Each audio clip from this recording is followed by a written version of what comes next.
Welcome.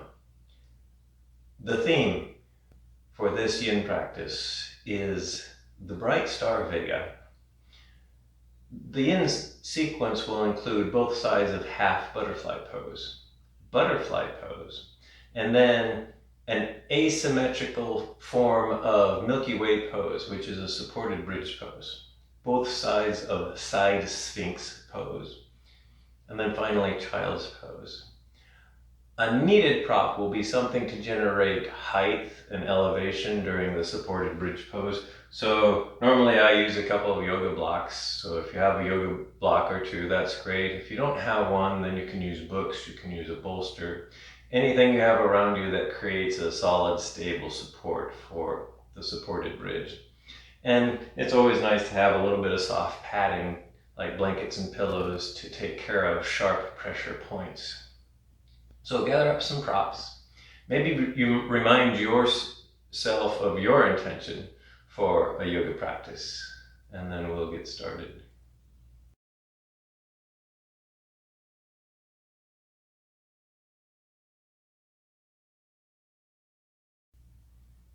This practice begins by finding and establishing a comfortable seat. You can sit cross-legged, which I'm sitting. You can sit up on some props if that helps create a more stable and comfortable feeling cross-legged seat. You can also put padding underneath your knees. But it's better, or if you prefer to sit some other way, always give yourself permission to do that. And then find a sense of stability and rootedness in your seat. And you can do that by feeling the pressure points between your body and whatever you're sitting on. Maybe it's the floor, maybe it's a chair, maybe it's a block, maybe it's a prop. Maybe wiggle around here. For a moment, slightly tone through your core. Make your spine feel tall by creating a nice neutral position for your spine. Maybe roll your shoulders back, slightly tuck your chin, move your head back so your ears are more over your shoulders. Soften your face and then check in with your breath. Notice the inhales and the exhales. This is all to set up to establish of being in the now, in the present moment, which means you give yourself permission to notice the sounds around you and the conditions that you're practicing in, maybe the temperature of the room, and let it be okay. Give yourself permission and let it be acceptable to be where you're at right now. And a good way to do that is to check in with something. It's always in the present moment with your breath. Notice the deep inhales and the deep exhales. You can continue with that, or you can try this breath exercise that I'm about to suggest here. This is a modified form of box breathing that I'll describe. And for the moment, I would like to give it a name. I want to call it magpie bridge breathing, which will make sense later if I get around to telling a story that has to deal with the star Vega here. So for box breathing is a deep kind of breathing to help slow the breath down. So it starts at the end of an exhale. And then when you inhale to a very slow count of 4. So we're trying to inhale for 4 seconds. Maybe you count 1, 1,000, 2, 1,000, 3, 1,000, 4, 1,000 on the inhale. When you get to the end of the inhale, pause for 1 second. So 1 long count of 1. And then exhale for the same slow count of 4. So another 4 seconds. 1, 1,000, 2, 1,000, 3, 1,000, 4, 1,000. When you get to the bottom, pause for 1 second there.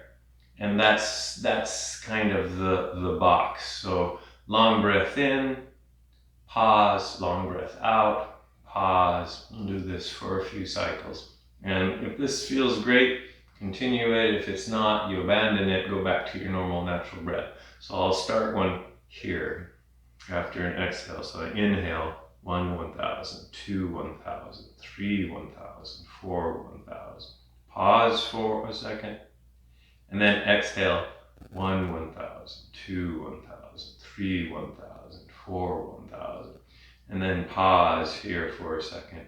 And then begin the next inhale. 1, 1,000, 2, 1,000, 3, 1,000, 4, 1,000, pause, and then exhale, 1, 1,000, 2, 1,000, 3, 1,000, 4, 1,000, and then pause. I'll do a couple, another rounds without speaking here.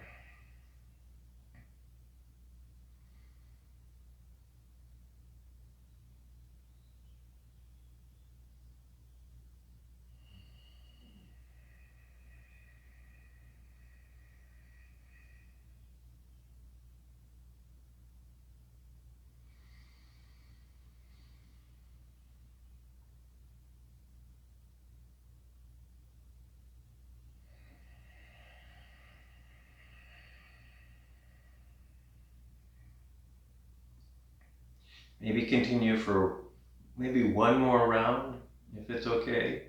If you're starting to feel a little breath strain, don't do one more round. Come back to a normal, natural breath. Let it catch up here. And then after that last round, do just come back to normal, natural breath. Just notice what your breath wants to do and allow it to do it here for a couple more breaths. And then we'll get started with a little bit of a yang kind of warm-up before we move into the long-held yin postures. So when you're ready, make your way onto hands and knees. Come into a nice tabletop on all fours. We'll do some cat and cow rolling here. So knees and hands nice and stable. Your torso feels like it's in kind of a nice neutral position to begin with. And then we'll move into cow pose. Sink your belly, tuck your tailbone up, and try to kind of project your sternum, your breastbone forward to make a back bend in cow pose. And then slowly, deliberately begin to flex your spine, round it, kind of press the back of your spine up towards the ceiling, tuck your tailbone, tuck your head and your chin into a nice cat stretch here. And then start moving back and forth between these two. So a few cycles, maybe 3 or 4 more cycles in each one. And if you want to sync your breath with this motion, this is often what gets instructed in a typical yoga class. That's maybe fine. Decide what kind of breath sync works for you the best. So just one more cycle here in cat and cow. And then come back into a nice neutral spine. This should feel about feel like it's halfway in between cat and cow. Go ahead and do kind of a shoulder stretch twist here. So you root your right hand into the ground and then raise your extended left arm up towards the ceiling. Weave it back down and in between your right hand and your right knee and lower yourself gently onto that left shoulder. Stay here if you want to. You can create a little bit more intensity by pressing that right hand into the ground, or you can wrap that whole right arm behind your torso. And just stay here for a couple more breaths here. Notice how this feels. Notice the physical sensations here. And then at some point, bring that right arm back around, plant the right hand. Use that right arm to press yourself up. Release the left arm. Put the left arm down, and now it's the right arm's turn. So press through that left hand and that left arm. Raise the right arm up, and then sweep the right arm through. Weave it in between the left arm and the left knee, and gently lower yourself down onto that right shoulder till you start feeling the pressure there on that shoulder here. Again, you can stay here, but if it feels okay, you can do this option of just wrapping your left arm behind your torso here. And then again, once you're settled here, maybe just stay here for a couple breaths. So again, this is kind of the initial warm-up. We're not staying too long here. And then bring that left hand back around, press yourself up, come back onto up all fours. And next come into puppy dog pose. So start walking your extended arms forward. Melt your sternum towards the floor. Tuck your tailbone up towards the ceiling. Release the muscles in your torso. Let your spine sag to set up some tension in your upper back. and in your shoulders here. And then we'll stay here for a couple of breaths.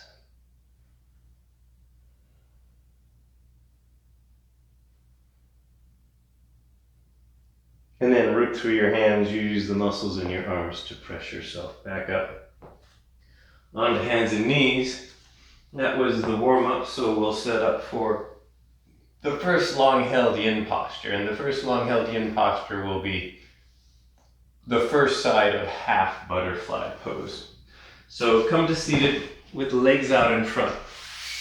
And if you have a lot of stiffness, either in the backs of your legs or in your back body, you might want to sit up on a little bit of height. You can sit up on a block if you wish. I'm sitting up on a blanket. You can sit up on 2 blankets here. Bend the right knee and lower the right knee out to the right. Gently, while you're paying attention, bring the right heel in towards your hip.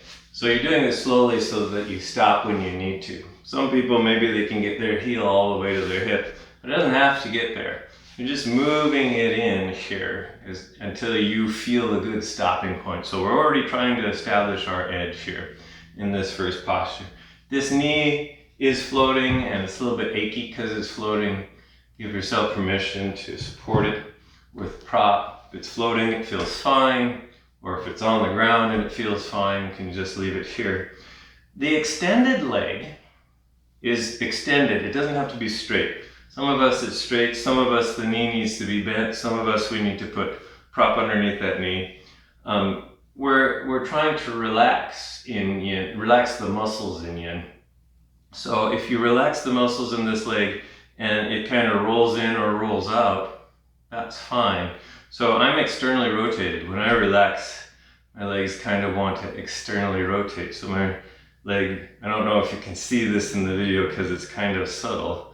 I watched a preview video of me doing this and I didn't really notice my leg rolling out to the side, but it does a little bit if I actually release and relax the muscles. Yours might do something different because you have a different body and a different leg. This is the beginning of half butterfly. You can stay here, but I would recommend adding the forward fold. And by folding forward, maybe hinge from your hip sockets first. Most of us maybe don't move much when we do that, but you're getting all the hinge you can get. And then allow yourself to relax and round forward. So let your spine round. This is yin. And so we're trying to let the stress go into the bones and the connective tissue. And you do that by rounding and allowing gravity to take over. Now, if this is too intense for you and you have extra props, you can build a platform under your torso or under your head and neck for some extra support if you need to. Otherwise, we'll hang out here for about 3.5 minutes per side here. And give yourself permission to change your edge if you need to. You can sink more deeply into the posture. You can bring yourself out. Maybe you have to go less deep. Give yourself permission to come out of a posture whenever you need to. So the 3 principles of a yin practice are: find your edge, that's making the shape and feeling the posture where you want to feel it. Maybe you don't care where you feel it, then you just notice where you're feeling it in a particular shape. That's usually what I'm doing, is like, if I don't really have an intent as to where to feel it, I'm just noticing where my stopping points are in a particular posture here. So an edge is not painful. You're not creating injury. It's just a place where you're starting to feel resistance and stop. Second principle is, it's called stillness, and it just means you stay. You resolve to stay. This is the discipline of yin, is finding the patience and the fortitude and to stay for a while. Staying does not mean you're being frozen in the posture. You're trying to soften the muscles. You're trying to linger here. You're trying to marinate in the postures. And then finally, time. Staying here for a certain amount of time. We've been here for about 2 minutes, so we'll stay here for probably another minute or so. So find your edge, find stillness, and then stay here. Now I'll go ahead and introduce the theme or the intention of class. And the theme is the bright star Vega that's very prominent, one of the brightest stars in the night sky. It's the 5th brightest star in the sky. It's very prominent in the northern hemisphere, so it's a northern celestial hemisphere star, and which gets very, very high in the sky. So even if you don't know much about the stars, chances are very good that if you've ever looked up at the sky and noticed bright stars in the sky, probably at some point one of those stars was Vega, particularly if you live in the northern hemisphere. So this is an extremely well-known star, probably the most bright star in the northern hemisphere, maybe apart from Arcturus or Sirius. And so I always kind of want to say everyone has seen Vega, even if you've never known what it was, because it's often that bright star that's directly overhead. That, and sometimes it's Arcturus, but usually it's Vega here. So just one more breath here on this side of half butterfly. If you folded forward, bring yourself slowly up. Use your hands on the floor and the muscles in your arms. And if the forward fold was achy, go ahead and do some countermeasures, maybe a twist or a gentle back bend. So we'll do a couple more forward folds before we switch to something else for a while. So a lot of forward folding at the beginning of this sequence. Bring the right leg up, extend it out. If your legs are achy, a little bit of gentle kind of fluid motion just to work out some of the kinks, maybe get the blood circulation back. The other side of half butterfly now. So again, start out the same way, both legs extended.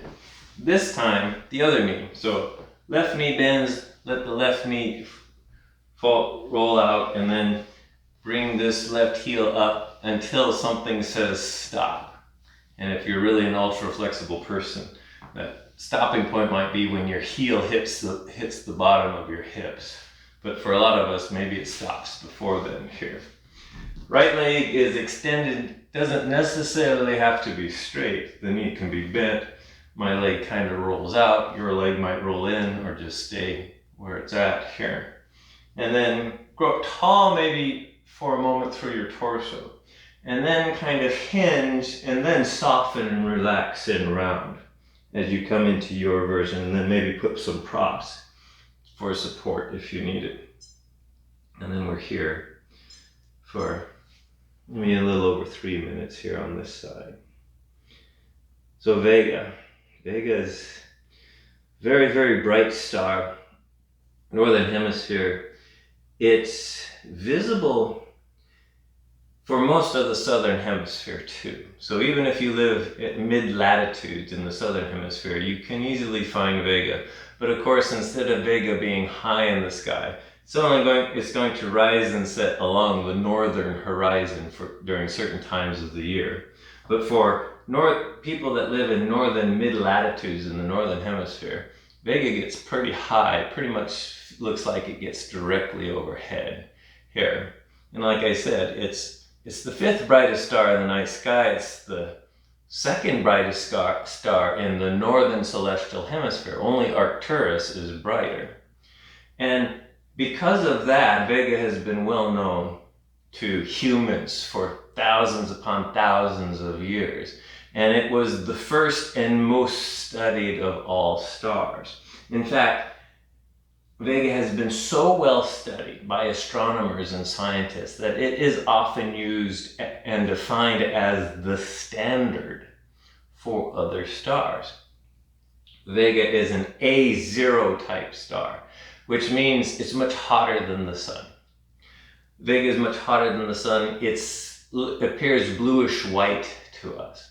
Vega is a main sequence star, which means just like our sun, it's kind of in its middle part of its evolution. It's burning hydrogen at its core. That's the definition of a main sequence star.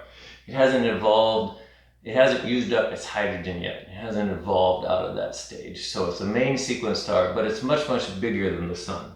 It's more than twice as massive. It's about 2.15 times the mass of the sun. So it's quite big compared to the sun. And it's quite close. It's in our stellar neighborhood. So Vega is bright to us, partly because it's big, because it's twice as massive as the sun and glows much more luminous than the sun does. And us humans, our eyes are very attuned to blue-white light, so that helps with the brightness. But mainly Vega is bright because it's close. It's only 25 light years away. And the cosmic distance scale, that's really close for a star to be. So it's in our stellar neighborhood, and that's the main reason. Vega is a very close neighbor here. So we have about 4 more breaths here on this side of half butterfly. That's by me and my stopwatch. Maybe you've had enough of this side, so you can go ahead and come out when you wish here. So stars are ranked by their brightness by a magnitude system, which works in reverse. The bigger the number of the magnitude, the fainter the star. So Vega was actually at one point the standard for that system. It was the 0 point of that scale. So bright stars are first magnitude. Dim stars that we can barely see with our eye are 6th magnitude, and dimmer stars that we can only see with a fairly large amateur telescope are like 13th magnitude. The moon, on the other hand, the full moon is like minus 12 magnitude. Vega was defined at some point to be exactly 0 magnitude. That's not really true because Vega actually varies in brightness, so it's never exactly 0 anymore. But it's always close to 0th magnitude, which is brighter than a 1st magnitude star. Go ahead and slowly come out of half butterfly. Bring that left knee up, extend the left knee out. Again, notice the reverberation. So it's always good to have a little period of just free-form time in between each yoga posture, to feel the feels, to notice the sensations and the reverberations. Maybe they're in your legs or in your hips, or if that forward fold is really intense, you can feel that. We've got one more forward fold to do, and that's in full butterfly pose. So when you're ready, set for full butterfly. Same procedure. We'll sit, legs extended out front initially, and then bend both knees. Lower both knees out to either side. Maybe draw the bottoms of your feet together. Oh, by the way, sometimes some folks find a block in between their feet. Feels a lot better. You can do different sizes with the block. I kind of like to have my feet together, so I'll practice that way. Again, you can put any kind of support underneath floating knees that feel achy if you need to. So these are butterfly legs. Same procedure here. Now simply fold forward until you find your stopping point here. So your stopping point may be here. Maybe your stopping point, maybe you're resting your head on your feet here somewhere. Try to soften the muscles here, and then this is where we'll stay for a while here.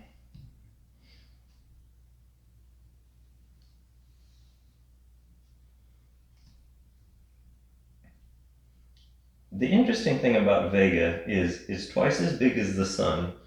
It's a main sequence star. Since it's twice as big, it burns through its fuel faster than the sun does. So the age of Vega, even though it's in mid-life like the sun is 4.5 billion years old, 4.5 to 5 billion years old, and it has another 5 billion years worth of hydrogen field before it evolves into something else. For Vega is only 500 million years old, so a tenth of the age of the sun. And it has burned through half of its hydrogen fuel. So it has another 500 million years to go to burn through the rest of its hydrogen fuel. So it'll have a much shorter life than the sun does, just because it's so much bigger and brighter. it will only last basically 1 billion years, whereas the sun will last about 10 billion years. So it's because of its size, it'll only last about a tenth of the sun. The smaller the star, the more miserly the fuel. So stars smaller than the sun will outlive the sun by several billion years. Just to understand that point here. So we're about halfway through the butterfly here. Go ahead and recheck in with your breath, your sensations, and your edge, and modify or adjust if you need to. So the star Vega is in the area of the sky known as the constellation Lyra. Now Lyra is from ancient Greek mythology. It is a stringed musical instrument that kind of resembled a harp. So it's kind of in the harp constellation. Now that was a constellation developed by the Greeks.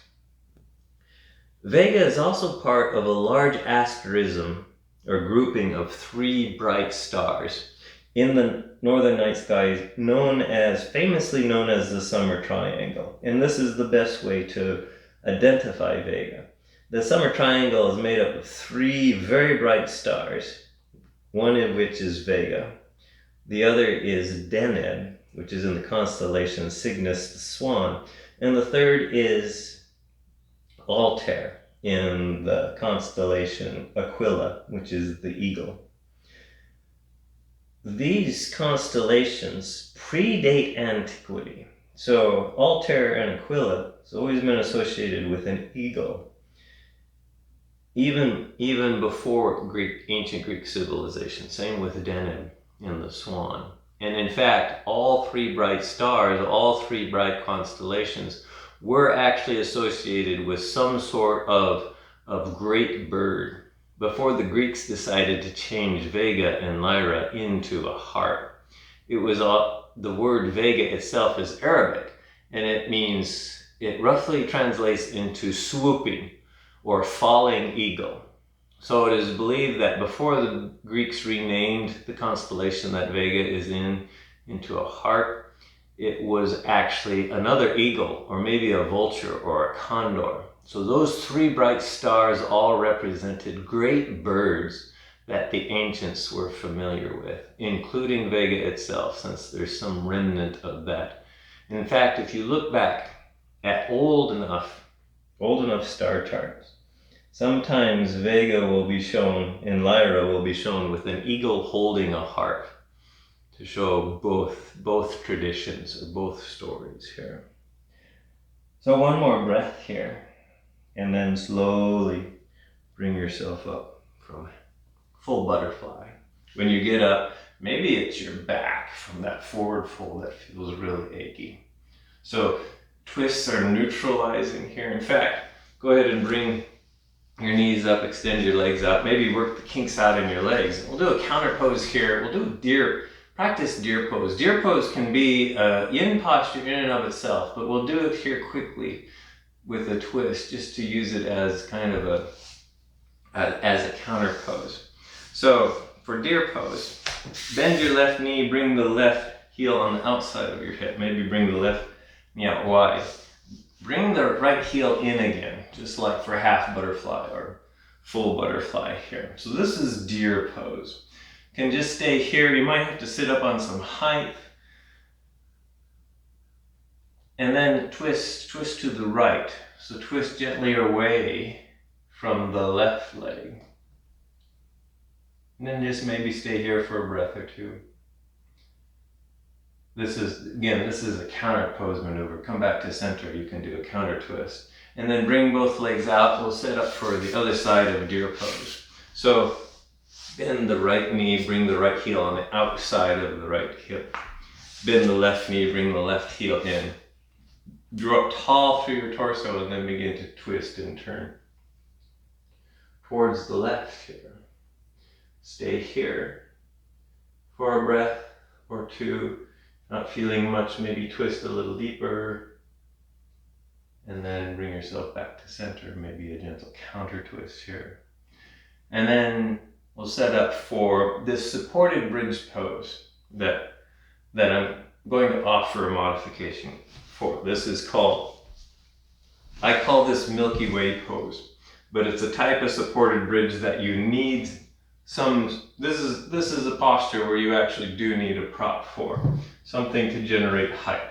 I like using a couple of yoga blocks, but again, if you don't have yoga blocks, it's perfectly okay to use something else here.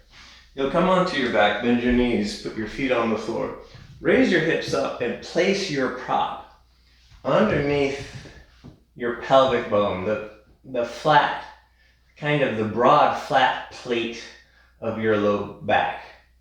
And that's the most stablest and most comfortable place. So if there's a lot of pinching or instability, it probably means your prop is too high or too low, or maybe off to one side, so you adjust your prop around here. So I'm going to do an asymmetrical version of Milky Way pose here. And so for Milky Way pose, the idea is to extend both legs out. This is a psoas stretch here. It also compresses the low back here. So this is actually one option that I'll come back to later. But I'm going to recommend this asymmetric version where you bend the left knee and just draw the left knee towards your torso. You can take your hands and hold the back of your left thigh or the front of your left shin, and then just hold here. So this is the pose that we'll hold for about 3 minutes. Now there'll be some options here. So for some reason, this just might not work for you. So a couple of options. You can do this half Apanasana pose without the blocks. So you can take, maybe you don't like the supported bridge pose. So you can just do this without any height. If you're liking this without the bend here. So that's one option. The other option is to stay symmetrical. Maybe just try Milky Way pose with both legs extended. Do 2 rounds of this. So, and then otherwise we'll just stay here and we'll do the other side of this with this leg extended and the other knee bent here. And we'll stay here for another couple of minutes or so.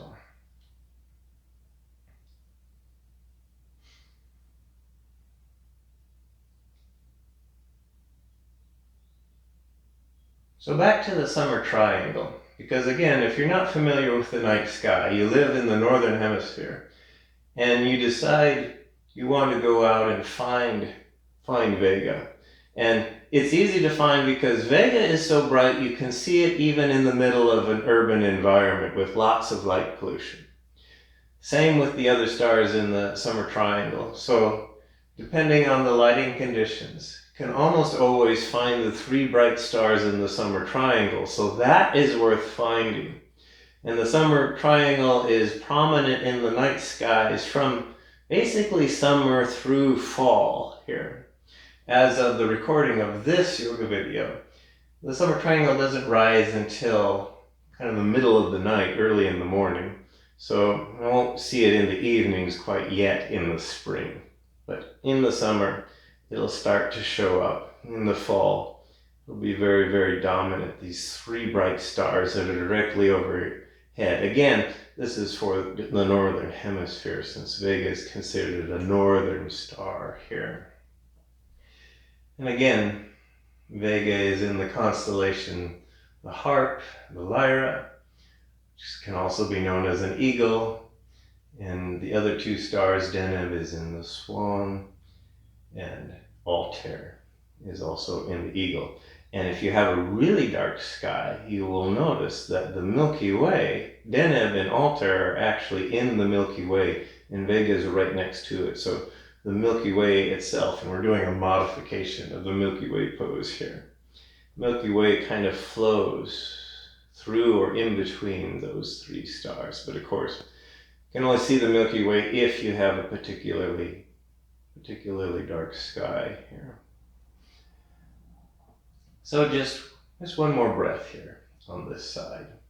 And then release this left knee You can bend both knees, put feet on the floor for a while. Maybe we can either take a time out where you come out of this pose and do some reverberation, or we can come right into the next pose here. So for the other side, extend the left leg and then bring the right knee in. Bend the right knee, bring it in. Again, hold that leg in place either by clasping behind the thigh or in front of the shin here. And then you just kind of release and relax here. If you want to, you can pull on that leg. If I pull too hard on that leg, my left leg lifts up off of the floor. This is kind of okay, but I think my maximum edge is where my left heel is actually resting on the ground, so that everything feels stable enough that I can release and relax and just kind of find this place of ease here. So maybe about two and a half more minutes on this side here.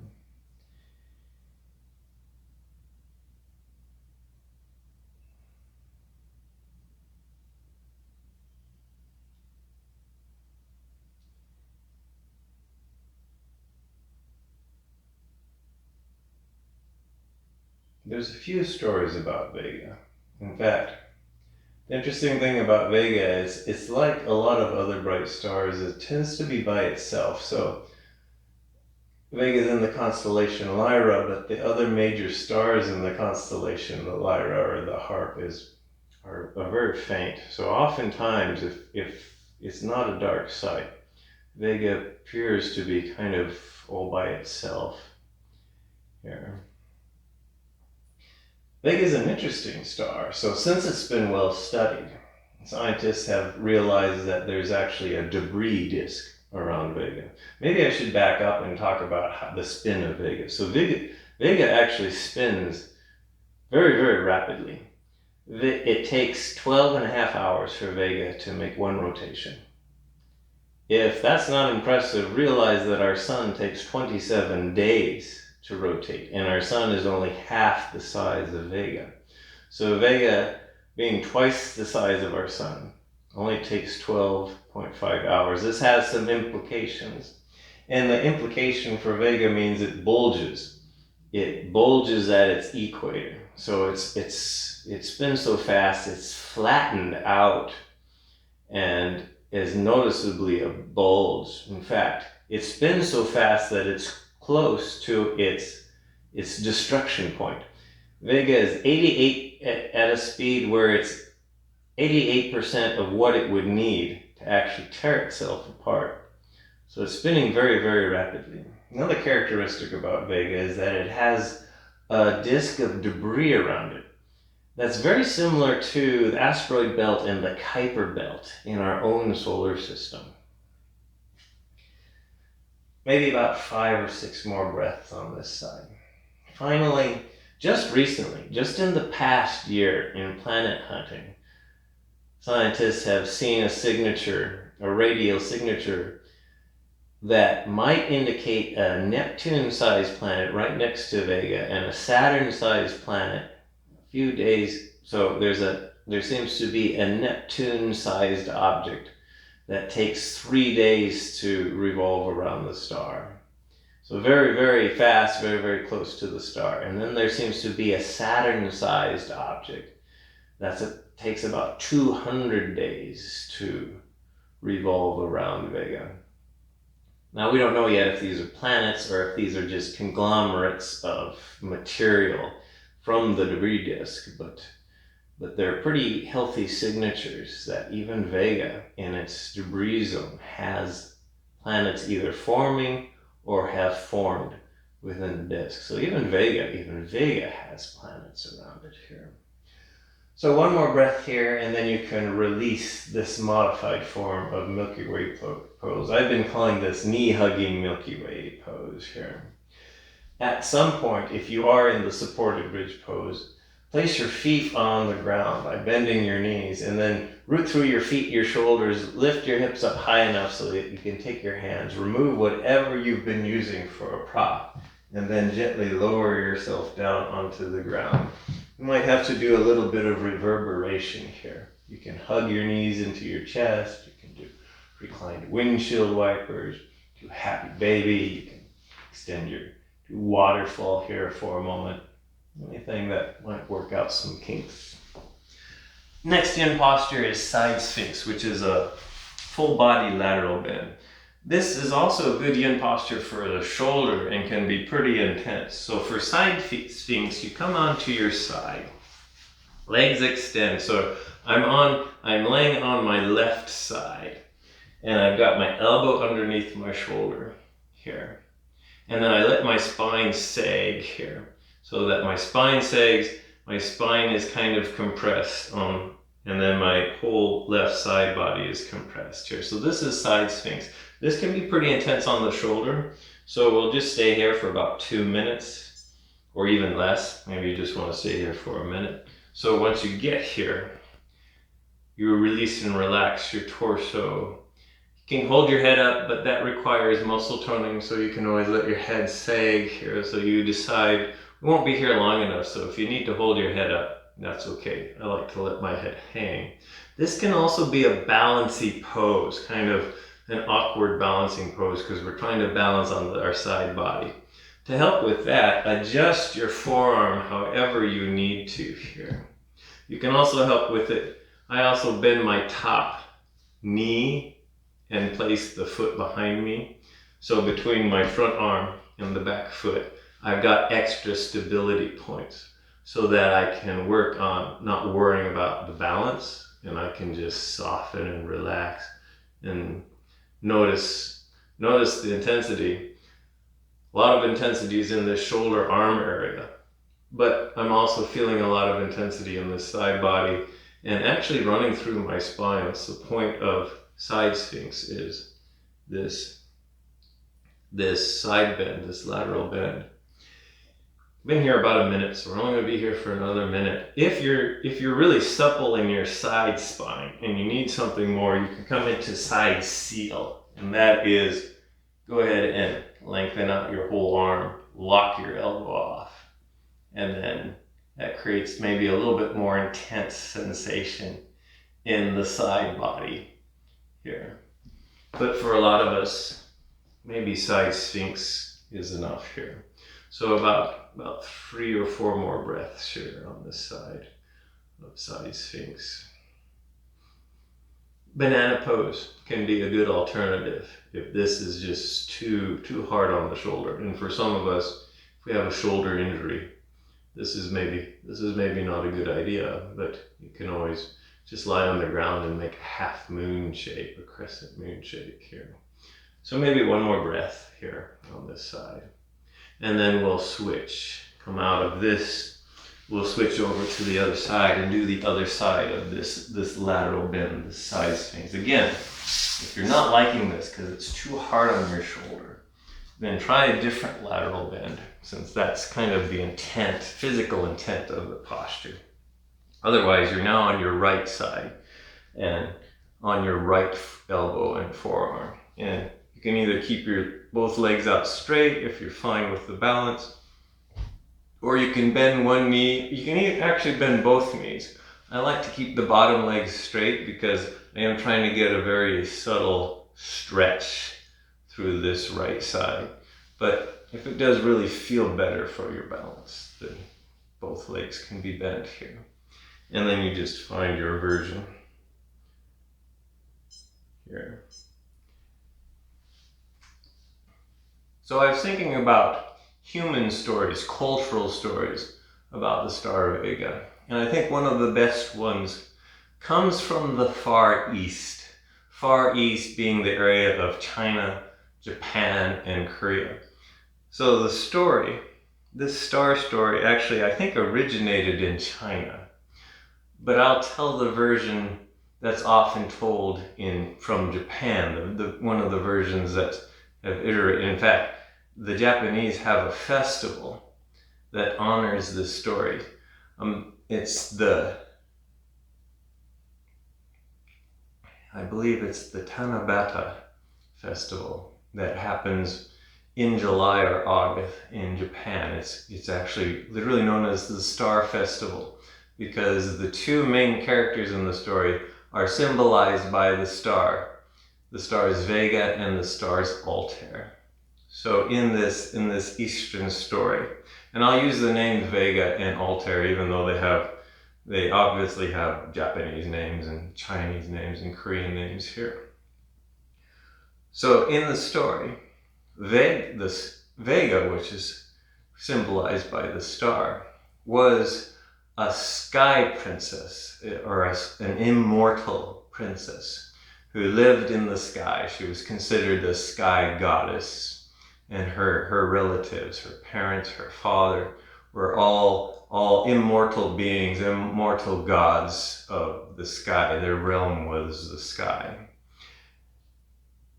And Altair was just a simple mortal boy. He was a farm boy. And the sky goddess, Vega, she looked down upon him and she decided, she was lonely, so she decided to go down and talk to this lowly mortal boy, this Altair. And as she talked to him, she immediately realized that she was falling deeply in love with him. So she actually brought him back up into the sky with her and started a romance, started a love affair. Well, when her father found out, her father didn't have anything to do with her seeing a mortal. Here, we're done with this sort of side sphinx. Sorry, that was a bad place to stop the story, but we need to come out of this posture here. So come out of side sphinx or come out of saddle. Come up, work out the kinks in the shoulders. The next yin posture is child's pose. So your version of child's pose. I will demonstrate kind of the traditional version of child's pose. So traditional child's pose is just sitting back on your heels, lowering your torso, and allowing your arms to flow back along your legs, along your torso. So this is child's pose here. And we'll stay here for another roughly 3 minutes or so. If this just really doesn't work for you, you can always come into a different version of child's pose. Come into wide-legged child's pose where knees are kind of mat width apart so you can fit your torso in between your thighs and extend your arms forward. So this is another version of child's pose, probably more common in a yoga class than the traditional form of child's pose. So if you like this pose better, maybe do this pose for child's pose. Otherwise, I'll stick with this more traditional version, which can be problematic for some of us here. And then we'll just stick around here for a couple more minutes. So the sky gods were a little bit irritated that the sky goddess Vega chose this mortal boy to be her partner, this Altair. And so, in order to punish them, they separated them. They placed them in the sky as stars, but they separated them to be on either side of this celestial river. And the celestial river is the Milky Way. So they're destined to never being able to meet because this Milky Way is in between them, this Vega and Altair. But the gods decided to have a little bit of mercy on them. And so for one night every year, they get to meet each other when a bridge of magpies forms across the Milky Way. And they can walk across the wings of the magpies to meet for one night. And that one night is on the 7th night of the 7th moon of the year. So that's another term for the festival, is the 7th of the 7th here. And this is also referencing the breath work we did at the beginning of practice. This is why I called the breath work the bridge of magpies. Consider your breath the bridge, the connection that Altair and Vega get to make once a year. Now, Unfortunately, if it rains, they don't get to meet, and so the raindrops of the rains are often considered Vega's tears. So when they have the festival in the Far East, and it's not clear and you can't see the stars, it means the Magpie Bridge could not form. And for that year, Vega cried in disappointment that she could not see her lover for that year. So a couple more breaths here in child's pose.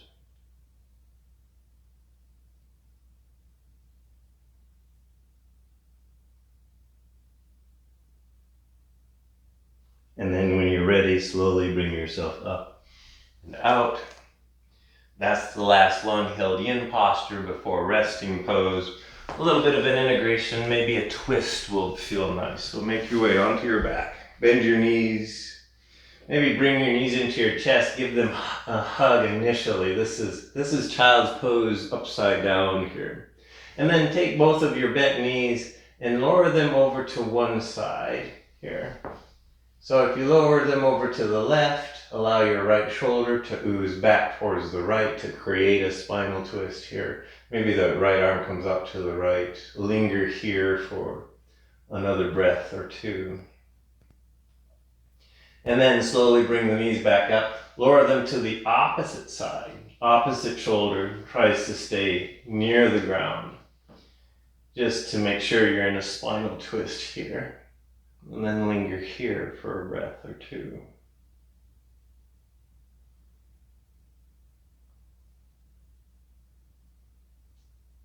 And then gently bring both knees up, maybe give them a final hug. A little bit of free form yoga. If there are any final movements or postures you'd like to practice, do those now. And then make your way into your resting pose. Your resting pose is any restorative posture that you feel comfortable, stable, and secure in. I'm going to practice traditional Shavasana here, which is just lying on the floor with arms and legs comfortably extended and comfortably separated so that they can slowly just roll what direction they want to roll. Maybe palms can roll up towards the ceiling. Head and neck are comfortable. So if you need a pillow for your head and neck, by all means grab one. If you need extra warmth, grab extra clothing and cover yourself with a blanket. In other words, get snuggly here.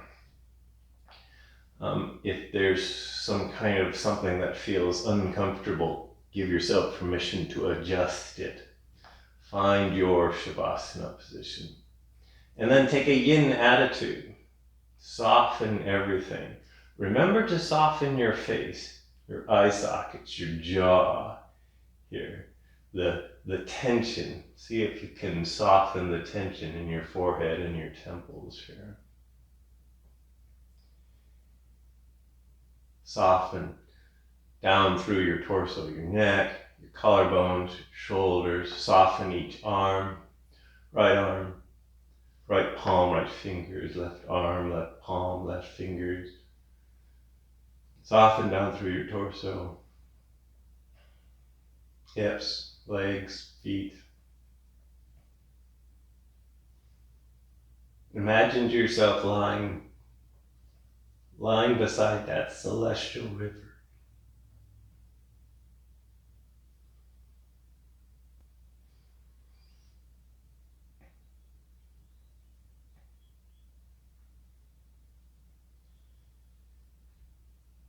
See if you can visualize and hear the murmur of the Milky Way, of the river. And maybe you can even visualize your companion walking over on a bridge of magpies to meet you.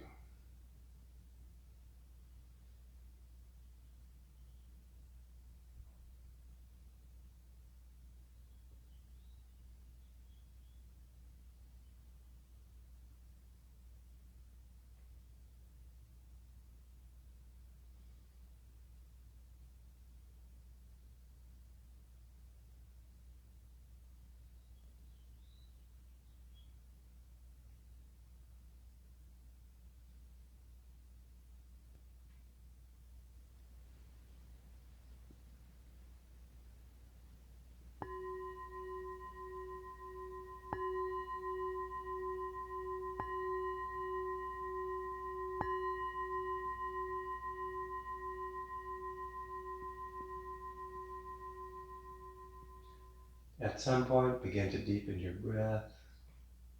You can make little motions with fingers, with toes.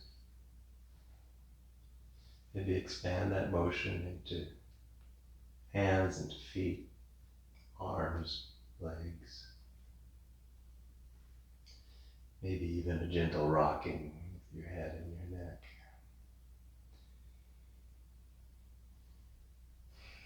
At some point, gently bend your knees and roll over onto one side. Reground, recenter there. And cultivate a simple sense of gratitude for your practice and your efforts. A deep sense of gratitude for you, your unique embodiment in this universe. The universe is ecstatically joyful that you are here.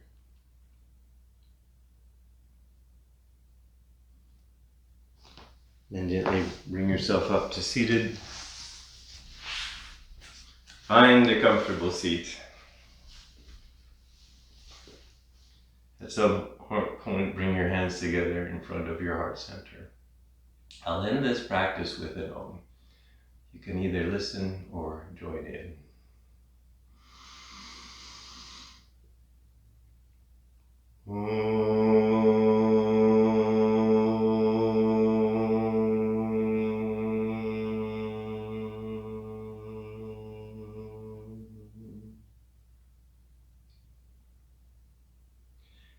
The inner light in me honors